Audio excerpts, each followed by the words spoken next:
Hey guys, attempt number four. Yes, four. This is attempt number four.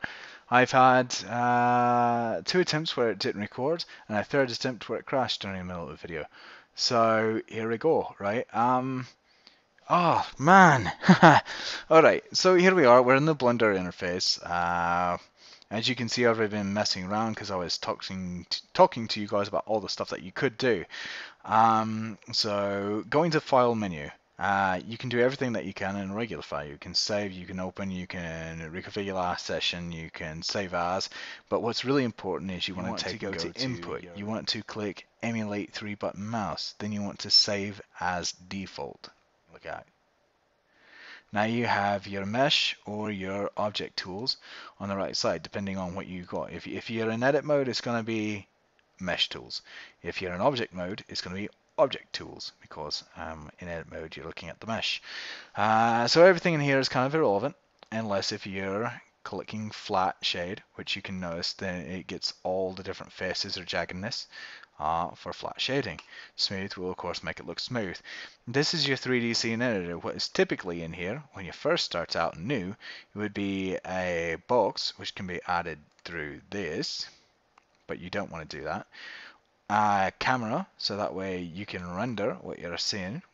This is also render view. Anything within this dotted box will show you what will view when you render an image. Ta-da! Rainbow cylinder. Okay, so we escape out of that because we didn't want to render that. And then we're going to talk about these things to the side.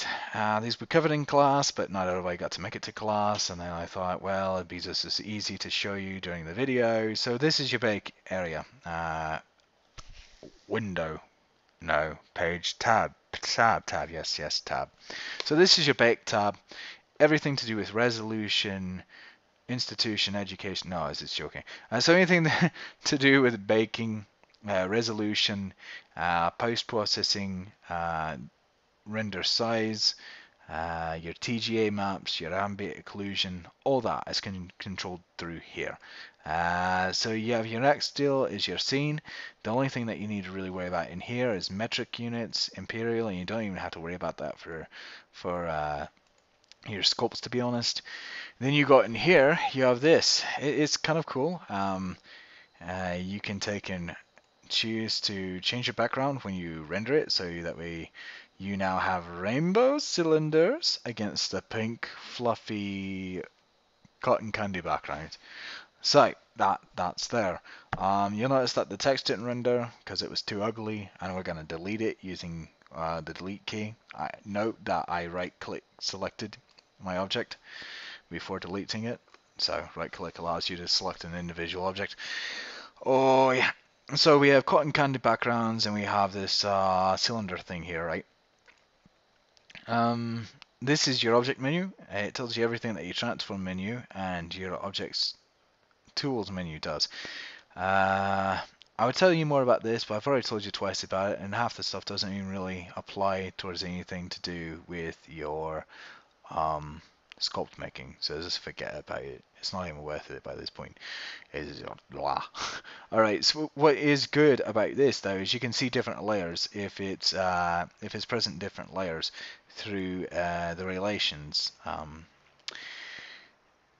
And you don't even have to worry about layers other than just getting to the appropriate ones for your different objects. And that can be achieved through pressing the 1, 2, 3, 4, 5, 6, 7, 8, 7, 6. So 1 through 6 will switch you between all these wonderful shapes, which I've strung out all over the place when I was talking to you about how to grab and move, which can be achieved by grabbing or pressing G after right click selecting. Oh, flying around. Oh, it's crazy.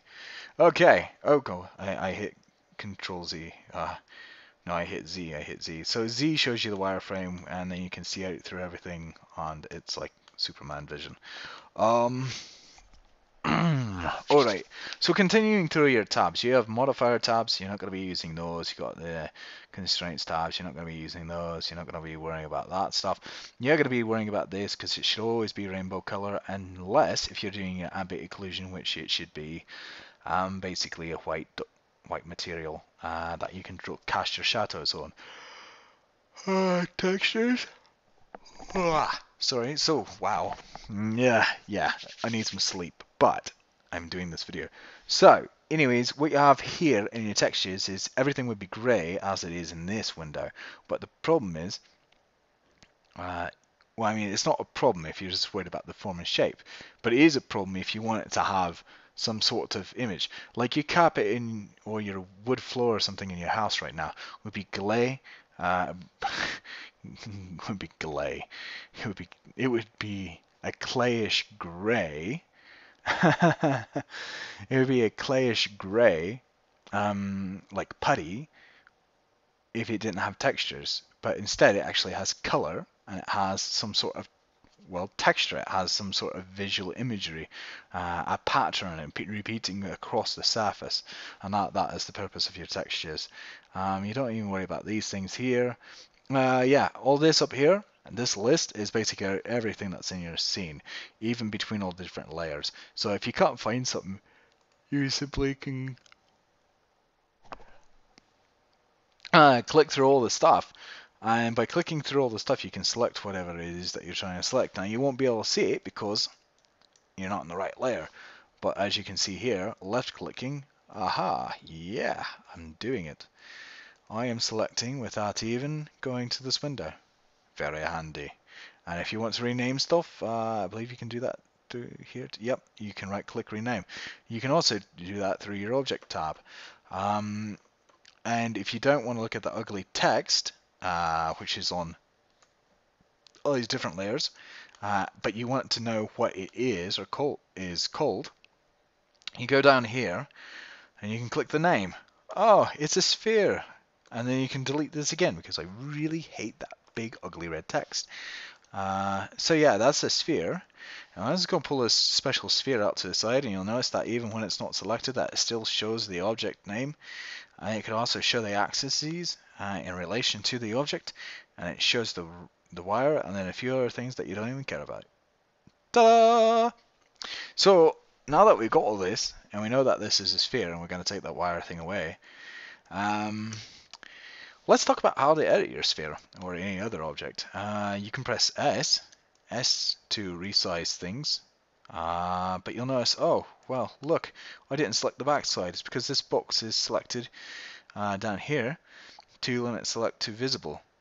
So if I did this again, I'm going to press Ctrl Z, so I undo what I did. Now I'm selecting the whole thing. Freaking out. So yeah, if you can't ever see through your object, then you can click this, or if you can see too much of your object. Very, very helpful. And this is your limit selection to visible clipped with depth buffer button. So you can do the same thing that you would with an object. You can grab it, you can resize it, you can rotate it, as evident here. Same difference.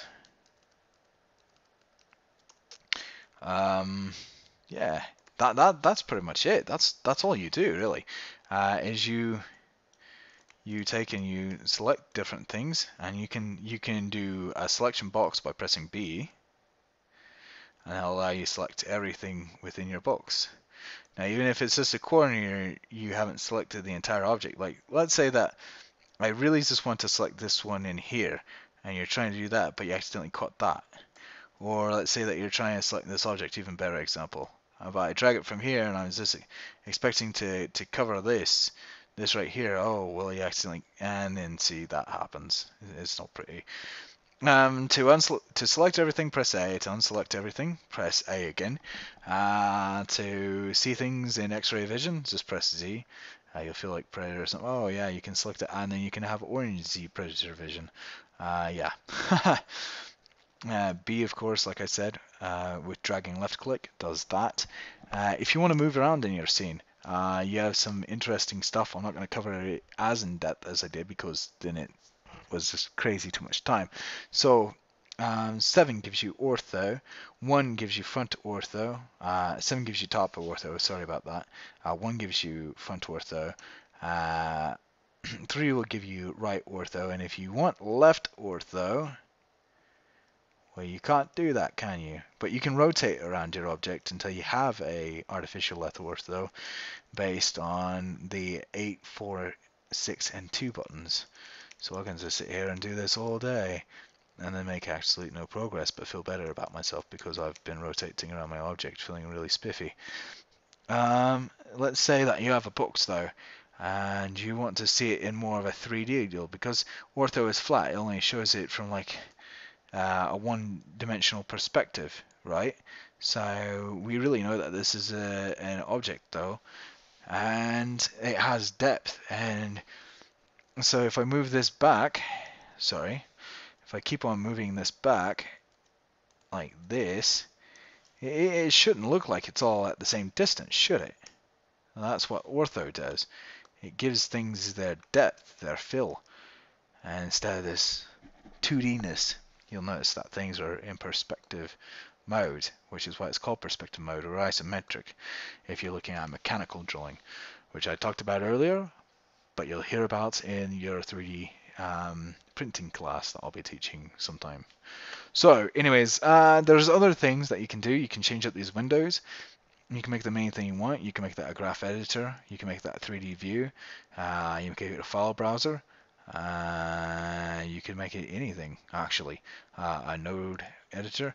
So it's highly versatile, the whole interface. Very easy to work with once you get acquainted and familiar with it. I believe you have enough that you can actually start playing with this now. And that's what I want you to do for the next week, is just play with it. Just mess with it and just fiddle around with it. And if you blow anything up, just exit out, and then come back to it later and I can help you, whatever. But yeah, that's it for this video. I've done it 3 times and I taught you more than I intended to. So, yay! I'll catch you guys tonight. I hope you all had a happy Thanksgiving. Cheers. Bye.